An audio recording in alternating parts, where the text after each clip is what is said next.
Bonjour à tous, bienvenue dans cette première série de vidéos où nous allons voir ensemble comment créer un fichier de suivi de portefeuille dans Google Sheet. Donc le fichier qu'on va créer ensemble, c'est le fichier que vous avez sous les yeux. On va repartir d'une page blanche pour recréer ce fichier de A à Z en couvrant vraiment toutes les notions qui vont être nécessaires à son élaboration. Donc pour les plus débutants d'entre vous, on va vraiment couvrir toutes les notions basiques de Google Sheet dont on aura besoin. Et on va également s'aventurer vers des notions un peu plus complexes. Donc, par exemple, dans la suite du cours, vous verrez que nous allons programmer un petit peu dans Google Script de manière à pouvoir automatiser certaines tâches dans notre fichier Google Sheet. Donc le but, bien entendu, à la fin de cette vidéo, c'est que vous soyez non seulement capable de recréer ce fichier, mais surtout que vous soyez également capable de recréer votre propre fichier de suivi de portefeuille en y ajoutant bien entendu votre propre touche personnelle avec toutes les notions que nous aurons couvertes à travers cette série de vidéos. Alors maintenant, avant de repartir de zéro pour recréer ensemble notre fichier de suivi de portefeuille, ce que je vais vous proposer, c'est de passer en revue rapidement le fichier qu'on va créer ensemble. Donc vous l'avez sous les yeux, il va se constituer simplement de 4 feuilles que vous pouvez voir ici en dessous de l'écran. Donc vous pouvez bien entendu cliquer sur les différents onglets pour naviguer entre ces différentes feuilles. Et la première feuille que l'on va voir, qui va être la feuille principale de notre fichier, c'est donc celle-ci, qui va contenir une table relativement simple. Donc dans cette table, chacune des lignes va en fait correspondre à chacun des actifs que l'on va placer dans notre portefeuille. Donc que ce soit des actions cotées en bourse, que ce soit des ETF, des crypto-monnaies, etc., etc., à peu près n'importe quel actif que vous pouvez imaginer placer dans votre portefeuille. Et donc bien entendu, les différentes colonnes de cette table vont correspondre à différents types d'informations qui vont nous être utiles pour suivre la performance de notre portefeuille de manière générale. Donc enfin, à la fin de cette première feuille, on va retrouver une petite table qui va nous fournir ici simplement un résumé de la globalité de notre portefeuille. Donc on va y retrouver la valeur totale du portefeuille, ainsi que probablement l'information la plus intéressante à la fin, la plus-value de notre portefeuille, donc ici en pourcent. Alors j'en profite également pour vous signaler un petit disclaimer qui est que je ne suis absolument pas conseiller financier. Donc dans cette série de vidéos, je vais citer certains types d'actifs et certains actifs que je vais donner en exemple pour vous expliquer les notions qui vont vous être nécessaires pour réaliser de votre côté votre suivi de portefeuille. Mais bien entendu, tous les différents actifs que je vais citer ne constituent absolument pas des conseils financiers puisque je ne suis moi-même pas un conseiller financier. Alors pour la suite, je vais vous proposer d'afficher un message pop-up lorsque l'on va ouvrir notre fichier. Donc pour vous montrer ça, je vais fermer le fichier, le réouvrir. Voilà, donc maintenant on doit attendre quelques secondes. Voilà, donc on a bien un message pop-up qui dans ce cas-ci nous affiche la performance actuelle du portefeuille. Alors vous allez me dire c'est pas très utile puisqu'on a exactement la même information dans la page principale de notre fichier, et vous avez raison, mais ici on ne s'intéresse pas vraiment au message mais plutôt à la façon dont on va venir afficher ce message. Donc pour afficher ce message, on va devoir coder une fonction dans Google Script qui correspond en fait à une partie de votre fichier Google Sheet où les différentes fonctions qu'on va coder vont nous permettre d'automatiser certaines tâches dans notre fichier et donc de gagner du temps. Donc le message pop-up ici, c'est une fonction relativement courte et simple qui va simplement nous permettre d'aborder les notions de base pour créer la fonction et que vous puissiez de votre côté déjà expérimenter et commencer à créer votre propre fonction. Maintenant, dans la suite des vidéos, on verra également comment coder une fonction un peu plus complexe qui, dans ce cas-ci, nous servira vraiment à automatiser certaines tâches et à nous faciliter la vie dans notre fichier. Ensuite, on va pouvoir passer aux feuilles suivantes du portefeuille où on va retrouver des graphiques qui vont nous permettre d'analyser la situation actuelle du portefeuille. En commençant par la deuxième feuille, on va retrouver ici un graphique très simple en camembert qui va nous montrer la proportion de chacun des actifs du portefeuille par rapport à la totalité du portefeuille. Donc ça pourrait nous être par exemple très utile dans le cas où on souhaite vérifier qu'on n'est pas sous-exposé ou au contraire surexposé à l'un ou l'autre des actifs, bien évidemment. Sur la troisième feuille, on va retrouver exactement le même type de graphique, excepté que cette fois-ci on ne va plus s'intéresser aux actifs individuellement, mais on va plutôt s'intéresser au secteur d'activité économique. Donc si vous avez une expérience même très faible en investissement, vous savez probablement que chacun des actifs est lui-même exposé à l'un ou l'autre secteur d'activité économique principal. Donc ça peut être l'énergie, ça peut être la technologie, la consommation de base, etc., etc.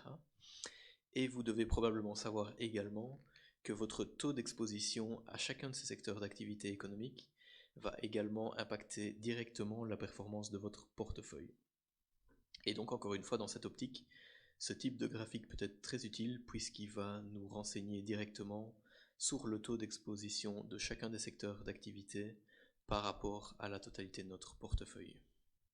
Enfin, maintenant, pour la quatrième et dernière feuille de notre suivi de portefeuille, on va retrouver de nouveau un graphique, mais cette fois-ci non plus un camembert, mais plutôt un graphique qui va nous permettre de suivre l'évolution de notre portefeuille tout au long du temps. Donc l'axe des abscisses sera bien entendu un axe temporel, et on va retrouver deux courbes différentes dans ce graphique. Donc la première en bleu sera la valeur totale du portefeuille, l'évolution de la valeur totale du portefeuille, et la deuxième en rouge sera l'évolution du total investi dans notre portefeuille. Et donc avec ces deux courbes, et avec la différence entre ces deux courbes, on va pouvoir simplement suivre l'évolution de la plus-value de notre portefeuille tout au long du temps.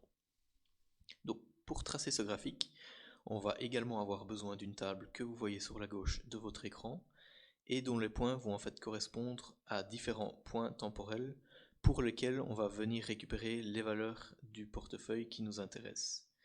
Donc on va également retrouver l'information du point temporel en question, donc dans ce cas-ci on a choisi de suivre l'évolution de jour en jour, et l'information contenue sur chacune de ces lignes va en fait nous permettre d'ajouter un point sur chacune des courbes de notre graphique. Donc vous l'avez peut-être vu venir, mais cette table, on va bien évidemment pas la réaliser manuellement en venant tous les jours ajouter une ligne dans le tableau, mais on va encore une fois bien entendu se servir de Google Script et venir coder une fonction qui va être enclenchée automatiquement tous les jours et qui va elle-même se charger de venir ajouter une ligne dans cette table en récupérant les valeurs actuelles qui nous intéressent dans le portefeuille, ainsi qu'en ajoutant la date du jour pour se servir de cette nouvelle ligne et de ces nouvelles informations pour ajouter, donc comme je vous l'ai dit, un point sur chacune des courbes de notre graphique. Voilà pour le tour du suivi de portefeuille. Maintenant, ce que je vous propose, c'est de fermer ce fichier et de retourner dans Google Drive, où on va pouvoir recréer un fichier Google Sheet vierge et qu'on va pouvoir commencer à travailler ensemble pour recréer ce fichier de suivi de portefeuille. Donc une fois dans Google Drive, on peut cliquer du droit, sélectionner Google Sheets, sélectionner feuille de calcul vierge, et voilà, donc sans plus de difficultés, on se retrouve avec un nouveau fichier Google Sheet. Donc pour le moment, il n'a aucun titre, mais on peut lui en donner un. Comme je ne suis pas très inspiré, je vais l'appeler portefeuille, mais vous pouvez évidemment l'appeler comme vous voulez. Et voilà, donc on se retrouve maintenant avec un fichier qui a bien un titre, portefeuille dans ce cas-ci, et qui comporte par défaut une seule feuille vierge de calcul. Donc cette feuille porte le nom de feuille 1 pour le moment, mais nous ce qu'on veut c'est créer la page principale de notre fichier, donc on peut simplement l'appeler page principale dans ce cas. Voilà, donc maintenant on va pouvoir commencer à remplir la feuille proprement dite. Donc ce qu'on va faire pour commencer, bien entendu, c'est recréer la table qui va contenir l'ensemble des actifs de notre portefeuille et toutes les informations qui seront nécessaires pour suivre notre portefeuille. Donc ce qu'on va commencer par faire, c'est créer les titres des colonnes de notre tableau. Donc on peut déjà augmenter un petit peu la hauteur de la première ligne qui va contenir ces titres. Et ici, donc notre table va contenir 5 différentes colonnes. La première colonne va simplement contenir le nom de chacun des actifs qui va constituer notre portefeuille, donc nom de l'actif. Dans la deuxième colonne, on va vouloir connaître le prix unitaire de chacun de nos actifs. Donc, par exemple, dans le cadre d'une action cotée en bourse, ce sera le prix d'une action. Dans le cas d'un bitcoin, ce sera le prix d'un bitcoin, etc., etc. Donc, prix de l'actif que l'on va venir renseigner en euros. Dans la troisième colonne, on va vouloir indiquer le nombre d'unités de cet actif que l'on va avoir en portefeuille. Donc, nombre d'unités. La quatrième colonne, quant à elle, sera une combinaison des deux colonnes précédentes. Donc on va simplement multiplier le nombre d'unités de l'actif par le prix de l'actif pour connaître la valeur totale de l'actif dans notre portefeuille. Toujours bien en euros, bien évidemment. Et enfin, la cinquième et dernière colonne va simplement contenir le secteur d'activité économique sur lequel l'actif est majoritairement exposé. Voilà, donc maintenant on a donc bien les titres de nos 5 colonnes. La seule chose qui reste à faire, c'est de mettre ça un petit peu en page pour avoir une meilleure présentabilité de la table. Donc pour la dernière colonne, on peut élargir un peu la colonne ici pour que le texte secteur économique soit entièrement compris dans la colonne. Ensuite, ce qu'on va vouloir faire également, c'est recentrer le texte. Donc vous voyez ici par défaut que Google Sheet va aligner le texte en bas à gauche de chacune des cellules. Mais nous, ce qu'on va vouloir, c'est le centrer aussi bien horizontalement que verticalement. Donc ce qu'on peut faire, c'est sélectionner l'entièreté de la ligne pour bien sélectionner toutes les cellules. Et on va d'abord aligner horizontalement le texte en cliquant sur cette icône. Et on va donc choisir de l'aligner au centre. De la même façon, on va pouvoir aligner le texte verticalement en cliquant cette fois-ci sur cette icône et en choisissant de l'aligner au milieu. Voilà, donc une petite chose en plus, donc dans ce cas-ci, cette ligne va contenir les titres de nos colonnes, donc ce serait bien de la mettre un peu plus en valeur en mettant le texte en gras, donc toujours en gardant la ligne sélectionnée, on va venir cliquer sur le petit B ici pour mettre le texte en gras. Voilà, donc c'est presque terminé, excepté que maintenant, après qu'on ait mis le texte en gras, vous pouvez voir que, par exemple, sur la troisième colonne, le titre n'est plus tout à fait contenu sur la largeur de la colonne qui est donc maintenant trop étroite pour contenir l'entièreté du titre. Donc par défaut, Google Sheet va forcer le texte sur une seule ligne, mais on va pouvoir changer ça très facilement, encore une fois, donc en cliquant sur l'option qui permet de gérer le retour automatique à la ligne. Et on va donc permettre à notre texte de retourner automatiquement à la ligne. Et donc maintenant vous pouvez voir que le texte va bien s'afficher sur plusieurs lignes et on va pouvoir lire l'entièreté du titre de chaque colonne dans la cellule. Voilà, donc on peut faire également la même chose pour la deuxième colonne.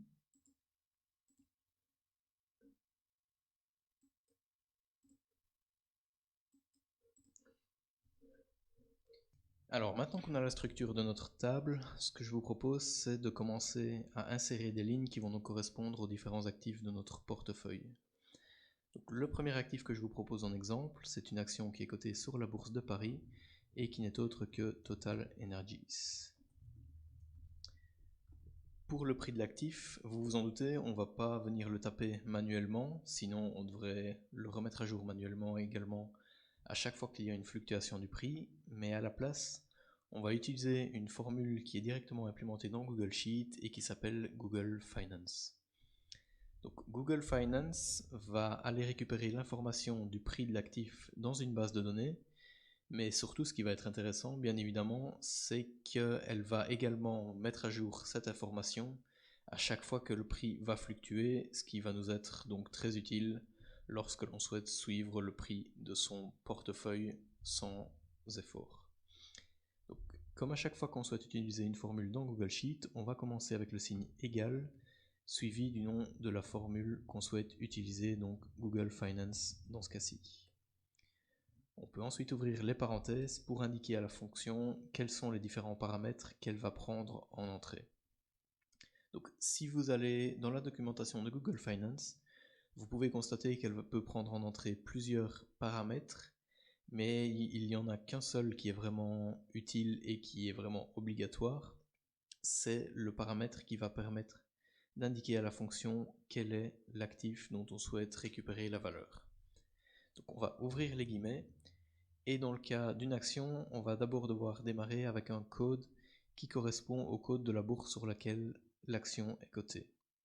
Donc dans ce cas-ci, il s'agit de EPA pour l'action de Paris.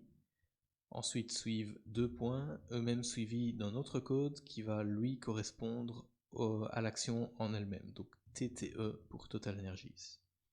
On ferme les guillemets, on ferme la parenthèse, Enter.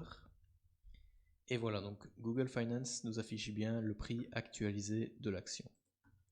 Alors peut-être que vous allez me dire, c'est bien beau tout ça, mais comment est-ce que je peux faire moi si je ne connais ni le code de la bourse, ni le code de l'action? Alors en réalité c'est relativement simple, donc ce que je vous propose simplement c'est d'ouvrir un onglet Google et de rechercher Action Total Energies. Donc on tombe bien entendu sur la page de recherche de Google avec en haut plusieurs informations sur les finances de l'action en question, dont le cours de l'action ici. Mais nous, ce qui va nous intéresser, juste en dessous du titre de l'action, ce sont les deux mêmes codes qu'on va retrouver ici, donc EPA pour le code de la Bourse de Paris, suivi de 2 points, suivi à nouveau de TTE pour Total Energies. Et si vous avez été bien attentif, et je suis sûr que c'est le cas, vous aurez directement remarqué que c'est exactement l'information dont on a besoin dans notre fichier. Donc c'est aussi simple que ça, vous recherchez action suivi du nom de l'action que vous recherchez, vous retrouvez ces deux codes ici, vous les copiez, vous les mettez dans votre formule Google Finance et vous retrouvez directement la valeur de l'actif que vous recherchez. Ensuite, pour le nombre d'unités, ça va bien entendu dépendre de votre portefeuille, mais dans notre cas, on va simplement supposer qu'on a 10 actions Total Energies en portefeuille, donc 10. Alors ensuite, pour la valeur totale, on va simplement venir multiplier le prix de l'actif par le nombre d'unités d'actifs en portefeuille. Donc on va réaliser ça directement dans Google Sheet en faisant une opération mathématique qu'on doit également débuter avec le signe égal. Ensuite, on vient sélectionner la cellule contenant la première valeur de la multiplication, donc le prix de l'actif dans ce cas-ci. On insère le signe multiplicatif, bien évidemment, et on vient sélectionner la cellule contenant la seconde valeur de la multiplication, qui est donc le nombre d'unités. Enter, et donc voilà, Google Sheet nous affiche bien entendu directement le résultat de cette multiplication, qui correspond à près de 524 € dans ce cas-ci. Pour le secteur économique, ça peut bien évidemment paraître évident dans le cas de Total Energies, mais pour d'autres actions, ça pourrait paraître un peu moins évident. Et donc ce que je vous propose dans ce cas-là, c'est de vous rendre sur un site d'information financière. Donc ici, j'ai choisi de me rendre sur Yahoo Finance. Mais bien entendu, si vous avez votre site fétiche, vous pouvez également l'utiliser. Dans Yahoo Finance, je recherche de nouveau l'action Total Energies, cotée sur la bourse de Paris. On se rend dans le profil de l'entreprise et on a directement accès à l'information du secteur sur lequel l'entreprise est exposée, qui est, sans grande surprise dans ce cas-ci, l'énergie.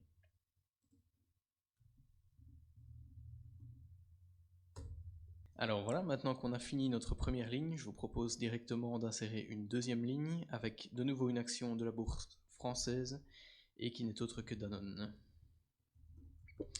Donc de la même façon que pour Total Energies, on va d'abord aller rechercher les codes de la bourse et de l'action dans Google en tapant action Danone.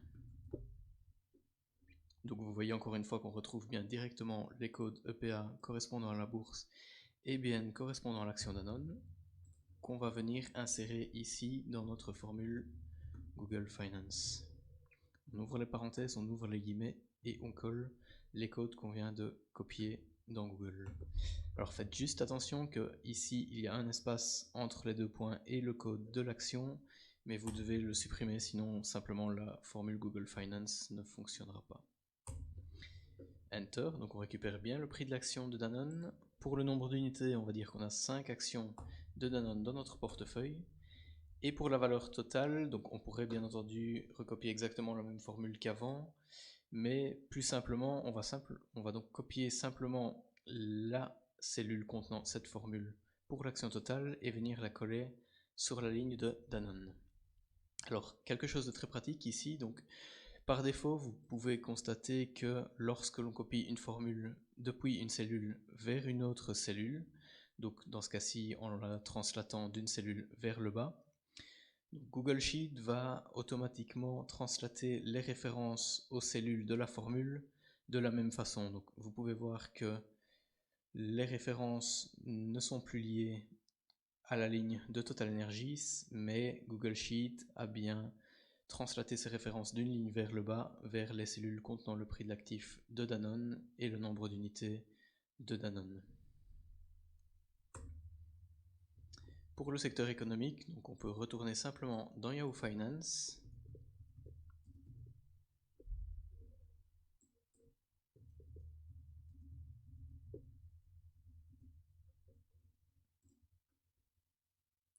Voilà, donc on recherche notre action Danone. On va dans le profil et on voit directement que le secteur dans ce cas-ci est la consommation défensive, ce qu'on va venir noter dans notre portefeuille.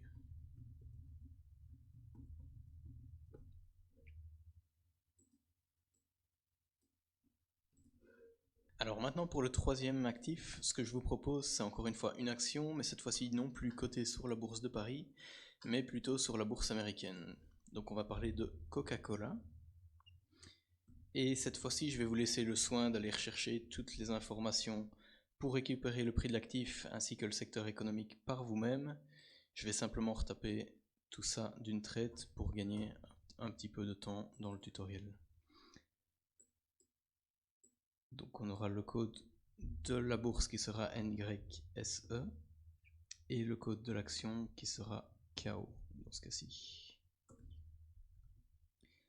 Le nombre d'unités, on va dire qu'on a 15 actions Coca-Cola en portefeuille, la valeur totale, on copie la formule comme précédemment, et le secteur économique, c'est encore une fois la consommation défensive.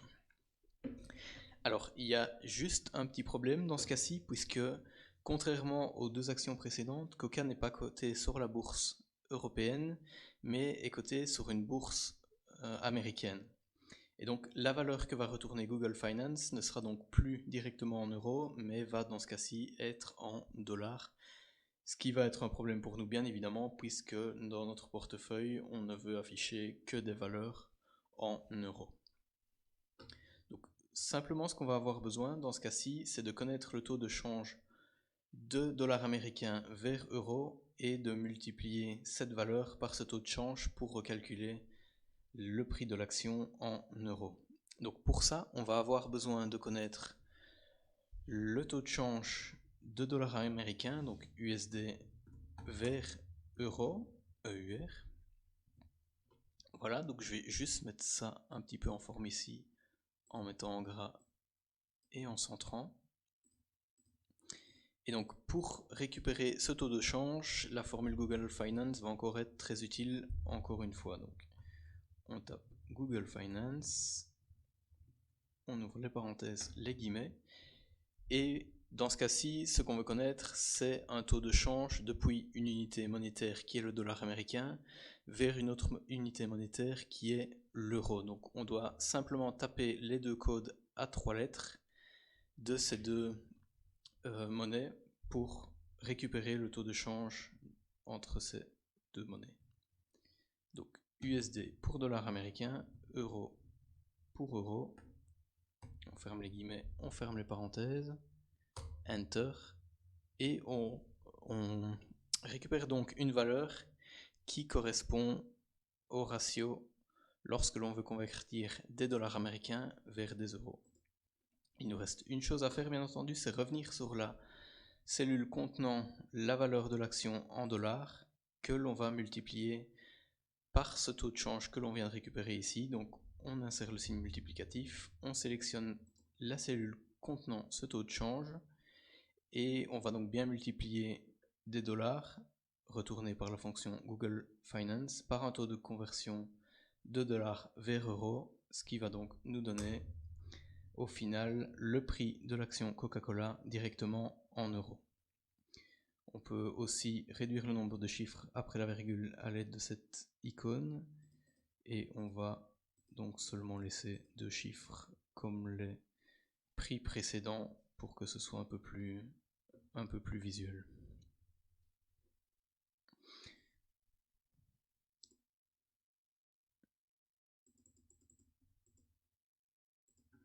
Maintenant, pour le quatrième actif, je vous propose de sortir de la bourse traditionnelle puisqu'on va ajouter une ligne de crypto-monnaie à notre portefeuille. Donc on ne va pas s'embêter, on va choisir la crypto-monnaie la plus importante qui est le Bitcoin. Et pour récupérer le prix de l'actif, on va en fait utiliser la fonction Google Finance exactement de la même façon qu'on l'a utilisé pour obtenir le taux de change de dollar américain vers euro. Donc on va d'abord taper Google Finance. Et donc, comme je vous le disais, de la même façon qu'on a obtenu le taux de change de dollar américain vers euro, on va simplement devoir taper les codes à 3 lettres correspondant aux crypto-monnaies et monnaies traditionnelles entre lesquelles on souhaite obtenir le taux de change. Donc ici, on veut obtenir le taux de change de Bitcoin, donc BTC vers euro, EUR. Et voilà, donc Google Sheet nous affiche bien le prix d'un Bitcoin actualisé. On peut réduire le nombre d'unités après la virgule, encore une fois.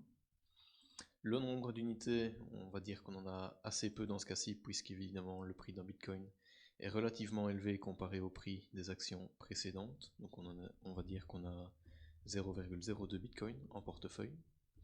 Pour la valeur totale, ça ne change pas, on copie la formule précédente. Et pour le secteur économique, bien entendu, dans ce cas-ci, c'est assez simple, il s'agit d'une crypto-monnaie. Alors, juste un petit détail, cette façon d'utiliser Google Finance pour recalculer le prix d'un Bitcoin est relativement facile à mettre en place. Le seul point à noter, c'est que ça ne fonctionnera pas pour tous les altcoins. Donc, toutes les autres crypto-monnaies ne vont pas être incluses dans la fonction Google Finance. Donc, en réalité, seules les plus importantes vont pouvoir être récupérées de cette façon pour notre suivi de portefeuille. Alors maintenant qu'on a fini de remplir notre portefeuille avec les différents actifs, ce qu'on va vouloir connaître également, c'est la performance globale de notre portefeuille. Donc pour ça, on va venir rajouter un petit tableau ici en bas de la feuille qui va simplement nous fournir différentes valeurs pour recalculer cette performance totale. Donc la première valeur dont on a besoin, c'est le montant total investi. Donc montant investi. Pour ça, pas de miracle, donc on ne va pas pouvoir venir le récupérer automatiquement, mais simplement c'est une valeur que vous allez devoir mettre manuellement et modifier manuellement à chaque fois que vous allez acheter de nouveaux actifs dans votre portefeuille. Donc dans ce cas-ci, on va faire l'hypothèse qu'on a investi un total de 1950 €. Pour la seconde valeur, on va avoir besoin du montant total actuel du portefeuille.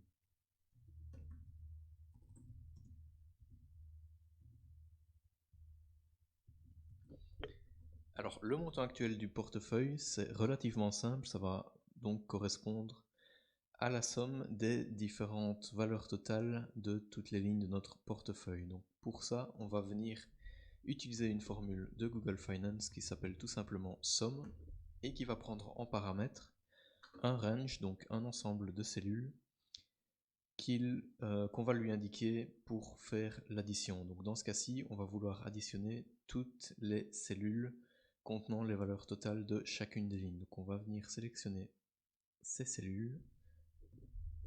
Et voilà, donc Google Sheet nous affiche bien la somme de ces cellules qui correspond donc au montant total de notre portefeuille. Avec ces deux valeurs, on va pouvoir recalculer directement la plus-value de notre portefeuille en euros. Et cette plus-value va donc tout simplement correspondre à la différence entre le montant actuel du portefeuille et le montant investi. Donc on va encore une fois écrire une formule mathématique en démarrant par égal. On vient sélectionner la cellule contenant le montant actuel et on lui soustrait donc la cellule contenant le montant investi. Et donc on récupère la plus-value actualisée qui est de 146 € en ce moment. Alors la plus-value en euros, c'est très bien, mais ce qui va nous intéresser également, c'est de recalculer cette plus-value en pourcents. Pour la plus-value en pourcents, rien de plus simple, on va simplement devoir diviser la plus-value en euros par le montant total investi. Donc encore une fois, on démarre une formule mathématique, on sélectionne la plus-value en euros, on la divise par la cellule contenant le montant investi, et on obtient donc une plus-value qui est pour le moment toujours affichée comme un nombre normal, mais ce qu'on va faire, donc on va pouvoir venir la sélectionner et directement grâce à cette icône indiquer à Google Sheet qu'on souhaite l'indiquer en pourcentage. Et donc en ce moment on a une plus-value actualisée de 7,5%. Alors dernière petite chose à faire, on va peut-être vouloir mettre des bordures autour de ce petit encart ici pour que ce soit un peu plus mis en évidence. Donc, simplement pour ça, on sélectionne toutes les cellules et on va venir cliquer sur cette icône qui s'appelle bordure et qui va nous permettre de sélectionner différents types de bordures que vous pouvez visualiser à l'aide des petits schémas ici. Et donc dans notre cas, on va simplement mettre toutes les bordures qui font donc s'afficher sur notre petit encart. Voilà, c'en est donc fini de notre première vidéo qui j'espère vous aura plu. Si tel est le cas, n'hésitez pas à donner un petit pouce bleu et également à vous abonner si vous souhaitez suivre l'arrivée des prochaines vidéos sur cette chaîne dans lesquelles nous allons bien entendu continuer à créer notre fichier ensemble. En attendant, vous pouvez également commenter cette vidéo, donc de mon côté, je lirai bien entendu tous les commentaires et j'y répondrai dans la mesure où ça reste constructif. Il me reste seulement à vous souhaiter une bonne journée ou une bonne soirée et à vous dire à bientôt pour de nouvelles vidéos.